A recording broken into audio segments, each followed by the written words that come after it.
Setelah mengetahui putrinya diculik, detektif Kang mencari lokasi terakhir Kang Yeso berada. Sang penculik menuntutnya untuk menyerahkan Jae-hee dan rekaman video yang Jae-hee simpan. Detektif Kang pun meminta Jisoo untuk membantunya. Jisoo memberitahu bahwa terakhir ponsel Kang Yeso terlacak berada di daerah Abujo. Kang Yeso telah diculik, kini dia berada di suatu tempat bersama seorang wanita. Terdapat beberapa wanita dan mereka terlihat kecanduan obat. Dan wanita yang menculik Kang Yeso adalah Choi Soo-in, di mana dia merupakan orang yang bekerja di bidang yang sama dengan Yeon Gil-ho, yaitu sebagai mucikari, dan dia juga mengenal Jae-hee. Pada saat itu Choi Soo-in memperlihatkan kepada Kang Yeso bahwa Jae-hee selama ini adalah seorang wanita penghibur. Meski begitu, Kang Yeso tidak terpengaruh karena bagi dirinya Jae-hee bukanlah sekedar teman, melainkan seseorang yang sangat berarti dalam hidupnya. Choi Soo-in memperingatkan Kang Yeso untuk lebih mengkhawatirkan dirinya sendiri. Kembali ke masa lalu saat pertama kali Kang Yeso dan Jae-hee bertemu,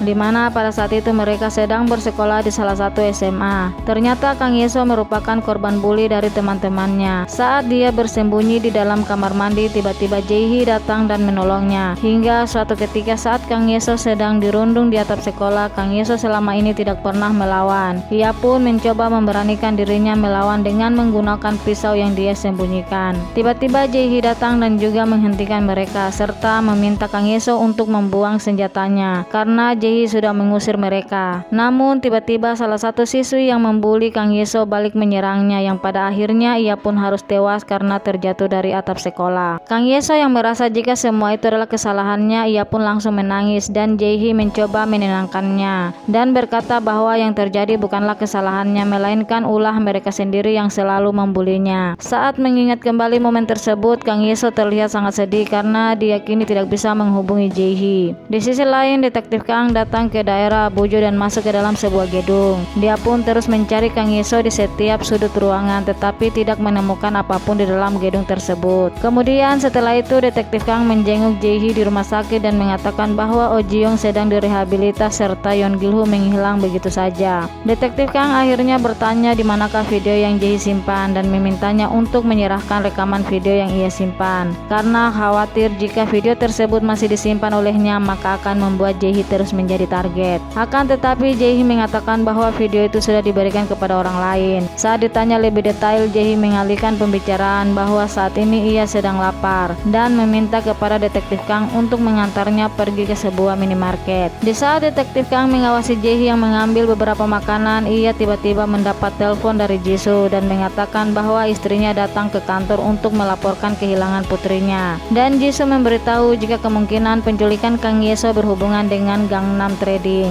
Jisoo ingin melaporkan Kang Yeso sebagai orang hilang, tetapi detektif Kang melarangnya karena itu bisa berbahaya untuk Kang Yeso. Tanpa ia sadari, ternyata Jae-hee mendengar semua percakapannya dengan Jisoo, di mana saat mereka pergi membayar belanjaan Jae-hee, kesempatan itu langsung digunakan oleh Jae-hee untuk melarikan diri secara diam-diam. Detektif Kang yang melihat Jae-hee kabur, dia pun berusaha untuk mengejarnya, tetapi dia tidak menemukannya. Sementara itu Yeon Gil-ho terlihat berada di perkampungan dekat pelabuhan bersama Jung-wan. Yeon Gil-ho yang pada saat ini sedang dicari oleh polisi-polisi Gangnam. Akhirnya Jung-wan meminta Yeon Gil-ho untuk kabur lewat jalur laut dan menggunakan kapal feri. Di sisi lain, ternyata Jae-hee dengan sukarela menyerahkan dirinya kepada Choi Soo-in agar Kang Yeso bisa dibebaskan, walaupun dirinya harus kembali menjadi wanita penghibur. Sementara itu, ada seorang lelaki berjaket hitam yang bernama Kei yang berhasil mendapatkan rekaman video yang ada di ponsel Jae-hee. Walaupun Jae-hee sudah menyerahkan videonya, tetapi Kei tidak akan melepaskan begitu saja. Dia masih akan dipekerjakan sebagai orang yang akan menghibur para lelaki. Akhirnya Kang Yeso kembali ke rumah. Kini Jae-hee sedang bersiap dan Choi Soo-in pun menutup bekas luka di pipi Jae-hee. Dia juga memberitahu bahwa Kang Yeso sangat berterima kasih kepada Jae-hee karena sudah menyelamatkannya. Jae-hee dan Choi Soo-in ternyata memiliki hubungan baik. Choi Soo-in yang mendengar jika Jae-hee rela berkorban demi menolong Kang Yeso teman baiknya, hal itu kemudian membuat Choi Soo-in merasa empati kepada Jae-hee dan menyuruh Jae-hee untuk segera kabur ketika Kei dan para bawahannya lengah. Tetapi Jae-hee menolaknya karena itu juga bisa membahayakan Choi Soo-in dan dia juga merasa lelah berusaha untuk bersembunyi. Dia merasa sekarang harus melakukan sesuatu agar hidupnya bisa tenang. Sementara itu Detektif Kang berusaha menelpon Yeon Gil-ho, tetapi dia tidak bisa dihubungi. Tiba-tiba Jang Ho menelpon dan juga memberitahukan bahwa Jae-hee berada di situs live streaming, namun dia tidak tahu lokasi dari siaran tersebut. Setelah melihat lebih detail, Detektif Kang akhirnya menemukan lokasi tersebut dan tanpa ragu ia bergegas ke sana. Sementara itu Yeon Gil-ho sedang bersiap-siap akan pergi menggunakan kapal. Akan tetapi tiba-tiba ia menerima pesan suara dari Choi Soo-in, di mana pesan itu mengatakan bahwa Jae-hee akan melakukan sesuatu dan pergi menyusul Jung Hwa. Yeon Gil-ho pun panik dan langsung segera pergi ke tempat Jae-hee berada. Kei datang melihat situasi di dalam dan mengira Jae-hee akan kabur, tetapi ternyata Jae-hee masih berada di tempat tersebut. Di sisi lain Detektif Kang juga sudah tiba di lokasi Jae-hee berada dan dia pun langsung masuk ke dalam gedung untuk mencari Jae-hee. Sementara itu Jae-hee akan memulai pekerjaannya untuk melakukan live streaming. Detektif Kang kembali mencari di setiap sudut ruangan, namun tiba-tiba ada seseorang yang menghajarnya.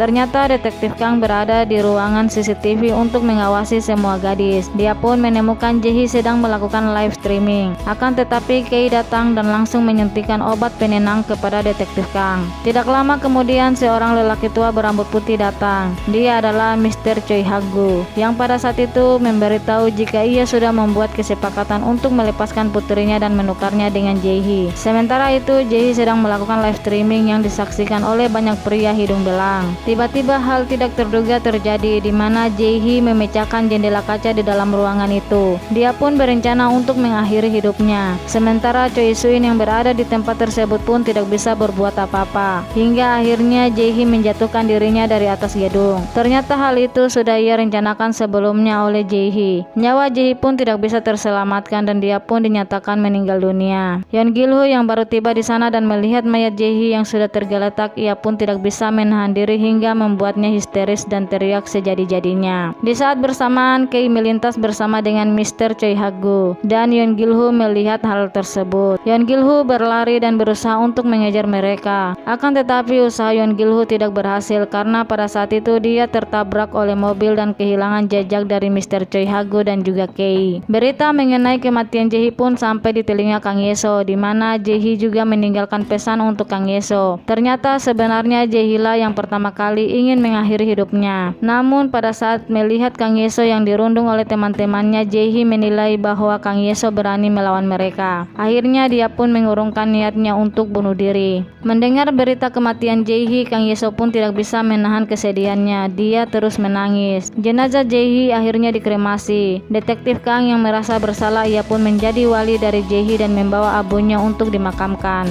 Tiba-tiba Kang Ye-so datang, dia pun menyalahkan ayahnya atas kematian dari Jae-hee. Akhirnya Kang Ye-so pergi dan kabur dari rumah serta menghilang. Sementara itu Yeon Gil-ho juga membakar dan menghapus semua kenangannya bersama Jae-hee. Kini Yeon Gil-ho akan balas dendam atas kematian Jae-hee dan juga Jung Hwa. Ia menelpon seseorang untuk mencari informasi keberadaan Kei dan Choi Hak-gu. Yeon Gil-ho terlihat membawa bahan bakar ke dalam mobilnya. Di sisi lain, jaksa Min Seo-jin juga terlihat akan dimutasi dan ia pun merapikan barang-barangnya. Tetapi tiba-tiba ia melihat flash disk yang berisi hasil forensik milik John Seo. Jaksa Min Seo-jin melihat dan meneliti isi data tersebut. Ia menemukan bahwa orang yang sering berkomunikasi dengan John Seo adalah Mr. Choi Hak-gu. Jaksa Min Seo-jin pun mencoba menghubunginya melalui handphone milik John Seo. Tidak lama kemudian Choi Hak-gu merespon pesannya dan juga memintanya untuk bertemu di sebuah restoran untuk membicarakan hal tersebut. Jaksa Min Seo-jin terlihat memasuki lokasi yang terlihat kumuh dan dia disambut dengan hangat oleh Tuan Choi Hak-gu. Dengan tenang dia bertanya apa tujuan Jaksa Min Seo-jin menghubunginya. Dengan rasa percaya diri, Jaksa Min Seo-jin menjelaskan bahwa dia telah memiliki bukti tentang kejahatan yang dilakukan oleh Tuan Choi Hak-gu. Dia juga mengancam ingin mengekspos semuanya di media, tetapi Tuan Choi tidak takut dengan ancaman tersebut. Kini Tuan Choi justru menawarkan kerjasama dengan Jaksa Min Seo-jin dan berjanji akan memberikan jabatan yang lebih tinggi untuknya. Mendengar tawaran itu, Jaksa Min Seo-jin terkejut dan dia menyadari bahwa pengaruh Tuan Choi Hak-gu ternyata lebih besar dari dugaannya. Waktu terus berjalan hingga akhirnya 3 bulan kemudian. Terlihat kini Detektif Kang menjadi supir pengantar dari para gadis-gadis malam. Dan saat ini dia sedang menjemput seorang wanita untuk diantar ke tamu VVIP. Wanita itu terlihat terluka di sekitar matanya, hingga akhirnya menutupnya dengan riasan, tetapi Detektif Kang menyuruhnya untuk memakai memakai kacamata. Setelah wanita itu turun, detektif Kang dihubungi lagi untuk mengantar satu wanita lain. Dia pun bergegas pergi dan masuk ke sebuah klub. Kemudian dia menemukan wanita itu sedang tidak sadarkan diri. Namun tiba-tiba wanita itu mengamuk dan mengancam orang-orang di sekitarnya. Detektif Kang yang melihat hal tersebut langsung mengambil syal dari pria berambut pirang untuk menutupi luka dari wanita itu, dan kemudian membopongnya keluar, di mana laki-laki berambut pirang itu adalah anak dari seorang menteri. Detektif Kang juga mendapatkan informasi bahwa wanita itu sudah diperlakukan sangat bejat oleh anak menteri tersebut. Walaupun dia sering memakai obat terlarang, akan tetapi hasil tesnya selalu negatif. Detektif Kang juga membawa obat neon dari klub tersebut secara diam-diam. Sementara itu ada seorang wanita yang mendatangi detektif Kang dan membawa gadis yang ada di dalam mobilnya. Wanita itu adalah Choi Suin, di mana dia merupakan mucikari dari gadis-gadis itu. Detektif Kang juga mengambil gambar mereka secara diam-diam. Ternyata saat ini detektif Kang sedang mengumpulkan bukti secara diam-diam untuk mencari tahu tentang Gangnam Trading. Ia juga menyimpan handphone miliknya yang berisi chat rekan dan juga istrinya. 3 bulan lalu, detektif Kang menemui Komisaris Moon atasannya untuk mengundurkan diri dari kepolisian karena dirinya merasa tidak pantas menjadi seorang polisi. Saat ini, detektif Kang sedang berusaha mencari tahu di manakah Kang Yeso berada. Di sisi lain, secara diam-diam, ternyata Yeon Gil-ho sering datang ke tempat hiburan milik Kei. Terlihat ada beberapa orang yang sedang mengangkut sebuah bir dan Yeon Gil-ho mengikuti mereka. Dia kemudian keluar dan juga membawa bahan bakar yang sudah dia simpan. Akhirnya dia masuk ke dalam klub tersebut. Seorang laki-laki terlihat ketakutan saat melihat Yeon Gil-ho datang. Yeon Gil-ho juga menemukan obat neon, tetapi akhirnya dia membakar semuanya. Klub tersebut sudah diambil alih oleh Kei. Sementara itu, setelah Jaksa Min Se-jin bertemu dengan Tuan Choi Ha-gu 3 bulan yang lalu, kini Jaksa Min Se-jin mempunyai jabatan yang lebih tinggi, yaitu menjadi Kepala Departemen Anti Korupsi. Ternyata saat itu Jaksa Min Se-jin menyetujui kesepakatan untuk bekerja sama dengan Tuan Choi Ha-gu. Pada saat itu terlihat detektif Kang memberi informasi tentang obat neon yang dikonsumsi oleh anak wakil menteri kepada Jaksa Min Se-jin. Namun Jaksa Min Se-jin justru memperingatkan dia untuk tidak membuat informasi yang spekulatif. Ia pun meminta detektif Kang untuk tidak datang lagi. Tuan Choi, Tak Juil dan juga beberapa orang lainnya melakukan pertemuan membahas investasi. Di saat semua orang memuji Tuan Choi, Tak Juil justru menyerangnya karena kini Tak Juil sudah bekerja sebagai sekretaris kepresidenan dan dia merasa jabatannya lebih tinggi. Tuan Choi juga terlihat kesal dengan sikap Tak Juil yang nampak terus menyerangnya, hingga akhirnya Choi Ha-gu meminta Tak Juil datang ke restoran biasa untuk membahas mengenai sikapnya yang seolah sengaja menentang rencana pembuatan rumah sakit tersebut. Ternyata Tak Juil masih kesal karena dia tidak mendapatkan 30% pendapatan dari bagiannya. Tak Juil juga mengatakan bahwa kini keadaannya sudah berubah dan hal itu membuat Tuan Choi Ha-gu semakin kesal. Di sisi lain, ternyata Jaksa Min Se-jin menemukan fakta bahwa wali kota melakukan pencucian uang melalui istrinya. Karena ketakutan, wali kota langsung menelpon Tak Juil, tetapi ternyata Jaksa Min Se-jin sudah berada di kantor wali kota terlebih dahulu. Jaksa Min Se-jin mengancam akan mengungkapkan semuanya, tetapi ternyata dia juga membawa kesepakatan untuk melakukan kerjasama di antara mereka berdua. Kesepakatan itu akhirnya berhasil dan semua itu adalah perintah dari Tuan Choi Ha-gu. Kini Jaksa Min Se-jin diperintahkan untuk mengubah peraturan dan juga hukum yang berlaku, tetapi dia mengatakan bahwa itu sulit. Namun Tuan Choi Ha-gu menyinggung masalah jabatan Jaksa Min Se-jin yang bisa berubah dari jaksa rendah menjadi kepala anti korupsi bukanlah hal yang mudah. Di sisi lain, ternyata Tak Juil sudah menunggu Jaksa Min Se-jin di ruangannya. Dia kembali memperingatkan Jaksa Min Se-jin jika ia dihukum maka Jaksa Min Se-jin juga akan dihukum.